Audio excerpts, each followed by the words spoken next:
பேசுறதே புரியல. ஒன்னும் அவருக்கு ஒரு கோட்பாடே இல்லாம போய் நிக்கிறாரு. அவர் குடும்பத்தையே அவரை விட்டோன்னே அப்புறம் மக்களை எப்படி காப்பாத்திக்க முடியும்? மக்களை பெண்களை எப்படி காப்பாற்ற முடியும்? வந்து என்ன பண்ணிடுறாரு, சும்மா கார்ல நின்று பேசுற மக்களோட மக்களா போனோம், ஏரியால போய் பேசணும், சும்மா கார்லயே போய் வந்தா பேச ஜெயிச்சிட முடியுமா? டிவிகேல இருந்து என்ன பண்றாங்கன்னா கொஞ்சம் அசிங்கமா பேசுறது, அவங்க சங்கீதா மேமையே திட்டுறது, இது எல்லாமே நம்ம சோசியல் மீடியால பாத்துட்டு தான் இருக்கோம். ஆனா அவங்களையும் கண்டிக்காம இருக்காரு விஜய். இவ்வளவு சிஎம் ஆகுது வாய்ப்பே கிடையாது. ஃபர்ஸ்ட் வார்டு கவுன்சிலர் ஆக சொல்லுங்க. இப்போ ஸ்டாலினுக்கே இந்த மாதிரி ஆச்சுன்னா ஸ்டாலின் இந்த மாதிரி பண்ண மாட்டாங்கல்ல, அது ஃபேமிலியோட தான் இருக்கும். விஜய்க்கு மட்டும் அவர் வரக்கூடாது, அவரோட ஃபேமை இறக்கணும் அப்படின்ட்டு இது பண்றாங்க. ஆனா தஞ்சாவூர்ல விஜய் அவர்கள் பேசுறத பாத்தீங்களா, நீங்க என்ன நினைக்கிறீங்க? அவர் அங்க ஆட்சி முடிச்சிருவாரா? அவரு பேசுறதே புரியல. ஒன்னும் அவருக்கு ஒரு கோட்பாடே இல்லாம போய் நிக்கிறாரு. அவர் என்ன அவர் அரசியலுக்கு வர போறாரு? அவர் வந்துட்டாரு. வந்து என்ன பண்ணிடுறாரு, சும்மா கார்ல நின்று பேசுற மக்களோட மக்களா போனோம், ஏரியால போய் பேசணும், சும்மா கார்லயே போய் வந்தா பேச ஜெயிச்சிட முடியுமா? இல்ல அவர் அப்படி வந்தாதான் ஏகப்பட்ட கூட்டம் சேர்ந்துருது, உயிரிழப்பு ஏற்படுது. தலைவர் வராத கூட்டமா, எம்ஜிஆர் வராத கூட்டமா? அவர்தான் அடுத்த எம்ஜிஆர். திண்டுக்கல்ல இருந்து மதுரைக்கு போறதுக்கு 10 மணி நேரம் வரலாறுலயே ட்ரெயின் லேட்டா போன ஒரே தலைவர் எம்ஜிஆர். ஆமா, அவரோட அலைவரு சொல்லுங்க. எவ்வளவு இன்னொரு கத்துக்கணும். இவ்வளவு சிஎம் ஆகுது வாய்ப்பே கிடையாது. ஃபர்ஸ்ட் வார்டு கவுன்சிலர் ஆக சொல்லுங்க. ஒரு வார்டோட பிரச்சனை என்னன்னு தெரிஞ்சுக்க சொல்லுங்க. இல்லன்னா அவங்க மக்கள் இயக்கமா இருக்கும்போது 51 ஊராட்சி மன்ற தலைவர்கள் ஜெயிச்சாங்கல்ல, யாரு கவுன்சிலர் மக்கள் இயக்கம் வச்சிருந்தாங்கல்ல, தாவேக்கன் ஆரம்பிக்கிறதுக்கு விஜய் பேர்ல தானே. விஜய் பேர் அவரு தனியா அப்ப பண்ணல, வாரால சுயேட்சை வேட்பாளர் தான் எல்லாம் நின்னாங்க. கட்சியா நிக்கல, சுயேட்சை வேட்பாளருக்கு எதுவும் பேசக்கூடாது. அரசியலா நீ இறங்கி இருக்கும் போது மக்களுக்கு அழகா போனோம், மக்களோட பழகணும், பேசணும், எதுவுமே இல்ல. அப்புறம் வந்து நான் முதலமைச்சர் சினிமாவா இது?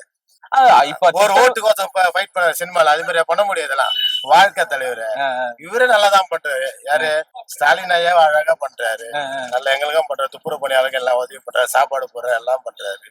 நெக்ஸ்ட் 2026 முதலமைச்சர் ஸ்டாலின் அவருக்கு மட்டுமே, துணை முதலமைச்சர் எங்க அண்ணன் உதயநிதி மட்டுமே. அவர் மட்டும்தான், வாய்ப்பே இல்ல, வாய்ப்பே இல்ல. 100% அடிப்போம். பிஜேபி கூட ஸ்டாலின் கூட்டணியில இருக்காரு, மறைமுகமா பேசிட்டு இருக்காரு. எல்லாரும் சொல்லி இருக்க வேண்டியதான். நான் கூட தான் சொல்லுவேன். இப்ப எடப்பாடி ஐயாவும் சொல்லுவாரு கூட்டணி மறைமுகமா வச்சுக்கிறாங்கன்னு. வாய்க்கிறாங்க உப்புகளை கச்சா முன்னு இருக்க மாட்டோமா, அதே மாதிரிதான். அதெல்லாம் எதுவுமே கிடையாது. நிறைய நல்ல நல்ல திட்டங்கள் சொல்றாரு. கடன் எல்லாம், இந்த விவசாய கடன் விஜய் தான். விஜய் எங்க ஃபர்ஸ்ட் வரட்டங்க, அப்புறம் பேசுவாங்க. சொல்றதெல்லாம் நடக்கும் போது பாக்கலாம். ஒரு எம்பி ஒரு எம்எல்ஏ பிடிக்க சொல்லுங்க சீட்டு, அதுக்கப்புறம் பேசுவோம். அவரு பெருமதெல்லாம் அவர் 1000 திட்டம் வீடு தரேன்றாரு, பைக் தரேன்றாரு. இவரும் தான் குத்துக்கிறாரு வீடு, எங்களுக்கே வீடு குத்துக்கிறாரு. ஹவுசிங் போர்டு எங்க ஆளுங்கெல்லாம் குத்துக்கிறாங்க, எல்லாருக்கும் ஒரு வீடு குத்துக்கிறாருங்க. அப்புறம் என்ன இருக்கு, எல்லாமே பண்ணுவாரு. இவரும் வந்து அவர் என்ன பண்ண போறது இல்ல. எவ்வளவு திட்டங்கள் பண்ணிட்டாரு இவரு வந்து என்ன புதுசா பண்ண போற ஃபர்ஸ்ட் இவரை குறை சொல்றது அவர் சொல்லுங்க. குறை சொல்றது நான் இருக்கிறேன்னா நான் என்ன பண்ண போறேன் வந்தா அத பேச சொல்லுது. நான் வந்தா நான் என்ன செய்ய போறேன், என்ன பண்ணுவேன். ஸ்டாலின் ஐயா நல்லாதான் பண்றாரு. அவரை வந்து அவர் குறைய மட்டும் இதை சொல்லக்கூடாது. அவரை பத்தி பேசாது, உன்னை பத்தி பேசு. நீ என்ன செய்ய போற மக்களுக்கோசம், மக்களுக்கோசம் உன்னோட கோட்பாடு என்ன வழி நடத்த போற, நீ பேசு. அதை பத்தியே பேச மாட்டேன். ஸ்டாலின் அங்கிள் சொல்றதுல வயசு நீ அது அவரை கலாய்க்கிற மாதிரி பேசுறா கிடையாது. இது நல்லா இருக்கு.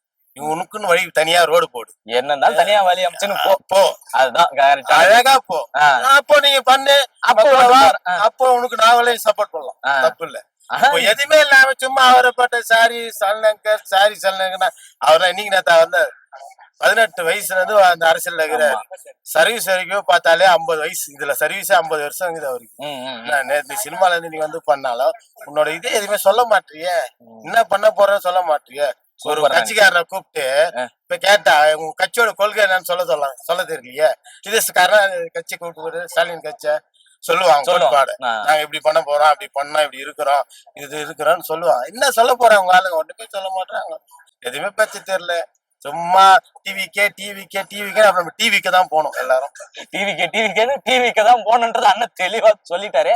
பார்த்து உஷாரா இருந்துக்குங்க அண்ணன் சொல்றாரு. தஞ்சாவூர்ல இல்ல இன்னைக்குதான் போயிருக்காங்க. அது எதுவும் பாக்கல. நான் எதுவும் பாக்கல, பட் ஆனா பாக்கணும்னு தான் வெயிட் பண்ணிட்டு இருந்தேன். கொஞ்சம் பரபரப்பா தான் போயிட்டு இருந்ததா என்ன பண்ணாலும் வேலையை விட்டுட்டு போகணும் அப்படின்னு நீங்க நினைக்காம வேலைக்கு செய்யணும்னு இருந்தீங்க பாருங்க. அது வரைக்குமே உங்களுக்கு பாராட்டு. நிறைய பேர் வேலையை விட்டு ஸ்கூல் விட்டு காலேஜ் விட்டு எல்லாம் போறாங்க. இப்படி ஒரு நியாயமான ஃபேன்ஸ் இருந்தாங்கன்னா அவர் கண்டிப்பா ஜெயிச்சிருவாரு. போன்லயே பாத்துட்டு சப்போர்ட் பண்றது நிறைய பேர் இருப்பாங்க. அந்த மாதிரி தான். ஓகே, அந்த மாதிரி தான் சப்போர்ட் பண்ணிட்டு இருக்கீங்க. இதெல்லாம் ஓகே. பட் அவர் வந்து இப்ப என்ன பண்றாரா, தொடர்ந்து நெருக்கடி வந்துட்டே இருக்கு. அவர் ஒய்ஃபோட பிரச்சனை தொடர்ந்து நெருக்கடி வந்துட்டே இருக்கு. அப்ப என்ன நெருக்கடி வந்தாலும் ரசிகர்கள் சப்போர்ட் பண்ணிட்டு தான் இருப்பாங்க. அதெல்லாம் யாரும் விட்டு கொடுக்க போறது இல்ல. யாருமே விட்டு கொடுக்க மாட்டீங்க. அதெல்லாம் இல்ல. 2026ல கண்டிப்பா ஜெயிப்போம். என்னன்னா அத பத்தி இப்ப ஏகப்பட்ட பேரு இப்ப டிவிகேல இருந்து என்ன பண்றாங்கன்னா கொஞ்சம் அசிங்கமா பேசுறது, அவங்க சங்கீதா மேமே திட்டுறது, இது எல்லாமே நம்ம சோசியல் மீடியால பாத்துட்டு தான் இருக்கோம். ஆனா அவங்களையும் கண்டிக்காம இருக்காரு விஜய். இது அவங்க வரக்கூடாதுன்னே அதை பண்றாங்களா என்னன்னு தெரியல. யாரு சங்கீதா மேம்? விஜய் சார் இதுக்குள்ள அரசியல்ல வரக்கூடாது, தடை போடணும் அப்படின்னு இதெல்லாம் ஸ்டார்ட் பண்ணி விடுறாங்களா ஒன்னும் புரியல. ஆனா அவங்க கோர்ட்ல போட்டது உண்மைதானே. கோர்ட் இதுவே மனு அதை ஃபேக் பண்ண முடியாது இல்ல. அது கரெக்ட் தான். பட் ஆனா ஃபேமிலி இதுவா இது உள்ள எடுத்துட்டு வந்து அரசியல திணிச்சு பண்றது தப்பு இல்ல. இப்ப ஸ்டாலின்கே இந்த மாதிரி ஆச்சுன்னா ஸ்டாலின் இந்த மாதிரி பண்ண மாட்டாங்கல்ல. அது ஃபேமிலியோட தான் இருக்கும். விஜய்க்கு மட்டும் அவர் வரக்கூடாது, அவரோட ஃபேம இறக்கணும் அப்படின்ட்டு இது பண்றாங்க. சரி, அது மத்தவங்க பண்ணா அது சரி. நீங்க சொல்ற நியாயமான ஒரு கேள்விதான். ஏன்னா ஃபேமிலி பத்தி பேசணும் அப்படின்றது நம்ம என்னதான் பொது வாழ்க்கைக்கு வந்தாலும் அது ஃபேமிலின்னு பார்க்க கூடாதுன்னு சொல்லுவாங்க. சரி, அதை மீறி அது ஃபேமிலி அதை பார்க்க வேணாம்னு இருந்தாலும் அடிக்கிறது எல்லாம் தாவேக்காவினர் தானே. இந்த விர்ச்சுவல் வாரியர்ஸ் தானே அடிக்கிறாங்க. அவங்கள பத்தி விர்ச்சுவல் வாரியர்ஸ் பத்தி சொல்றதுக்கு எதுவும் இல்ல. அவங்க காசு கொடுத்தா இப்படி பேசுவாங்க அப்படி பேசுவாங்க. அந்த மாதிரிதான் அவங்க. அப்ப காசு கொடுத்தது யாரு? காசு கொடுத்தது டிஎம்கேவோட இருக்கலாம். விர்ச்சுவல் வாரியர்ஸ்க்கு டிஎம்கே காசு கொடுத்திருக்காங்க. மேபி அதனாலதான் ஒரு இதுலயும் வந்து மாநாட்டிலயும் முடிக்கும் போது பரப்புரையில முடிக்கும் போது உறுதிமொழி எடுக்க சொல்றாரோ, வேற எங்கேயும் மாறிட்டாதீங்க, காசு கொடுத்தா மாறிட்டாதீங்க அப்படின்னு சொல்றாரோ. இருக்கலாம். காசு கொடுத்தா யாரும் விர்ச்சுவல் வாரியர்ஸ் மாறுறாங்க. ரசிகர்கள் கண்டிப்பா அந்த மாதிரி நினைக்க மாட்டாங்க. எல்லாரும் விஜய்க்கு சப்போர்ட் பண்ணதான் நினைப்பாங்க. பட் அவங்க சில பேர் இந்த மீம்ஸ் போடுறவங்க அவங்களெல்லாம் நம்ம எதுவும் சொல்ல முடியாது. காசுக்காக அவங்கள ஒண்ணும் சொல்ல முடியாது. காசுக்காக போடுறவங்க போடுறதா அப்படின்றீங்க. ஆனாலும் டை ஹார்ட் விஜய் ஃபேனா விட்டு கொடுக்காம இருக்காரு. வாழ்த்துக்கள் ஜி. அக்கா, இப்ப தஞ்சாவூர்ல விஜய் பேசினார்ல, அதை பத்தி என்ன நினைக்கிறீங்க? நாங்க வந்து அதை பத்தி எதுவும் நினைக்கலப்பா. இப்போ நாங்க என்ன சொல்ல வரோம்னாக்கா, எல்லாருமே ஆட்சிக்கு வராங்க. எல்லாரும் வருவங்க, யார் யாருக்கு என்ன செய்யணுமோ அதை செய்யறாங்க. எதுவும் செய்யாத இல்ல. இப்ப நடக்கிற ஆட்சியிலயும் எல்லாமே நடக்குது. என்ன நடக்குது? பைசா குத்தாங்கன்னு பேசல, 5000 கொடுத்து ஏமாத்துறீங்க அப்படின்றாரு. அப்படி இல்லீங்களே.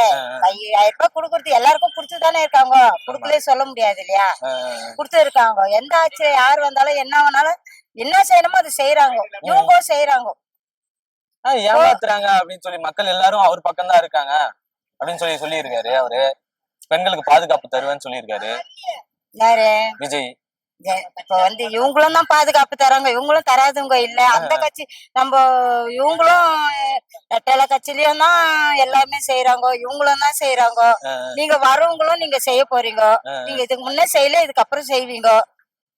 ஆனா பெண்களுக்கு பாதுகாப்பு தரேன்னு சொல்றாரு. அவங்க ஒய்ஃப் அவர்கிட்ட டிவோர்ஸ் கேட்டுக்கிறாங்களே. வேற ஒருத்தர் கூட தொடர்புல இருக்காரு, அதனால எனக்கு டிவோர்ஸ் வேணும்னு சொல்லி அவங்க குடும்பத்தோட பிரச்சனைப்பா. என் குடும்பத்துல எனக்கு 1008 பிரச்சனைங்கிற மாதிரி அவங்க குடும்பத்துல 1008 பிரச்சனை இருக்கலாம். அதெல்லாம் சொல்ல முடியாது இல்லையா. சொல்லுங்க. இல்ல, ஆனா பெண்களுக்கு பாதுகாப்பு தரேன்னு சொல்லிட்டு ஒய்ஃபுக்கே பாதுகாப்பு தரலையே. அது அவருக்கு தெரியணும். அவரா யோசிக்கணும். அவர் குடும்பத்தையே அவரை விட்டோன்னே அப்புறம் மக்களை எப்படி காப்பாத்திக்க முடியும்? பெண்களை எப்படி காப்பாத்த முடியும்? அதையும் யோசிக்கணும் இல்லையா. சொல்லுங்க. கல்வியில எல்லாத்துக்கும் முக்கியத்துவம் இதெல்லாம் சொல்லிட்டு இருக்காரு.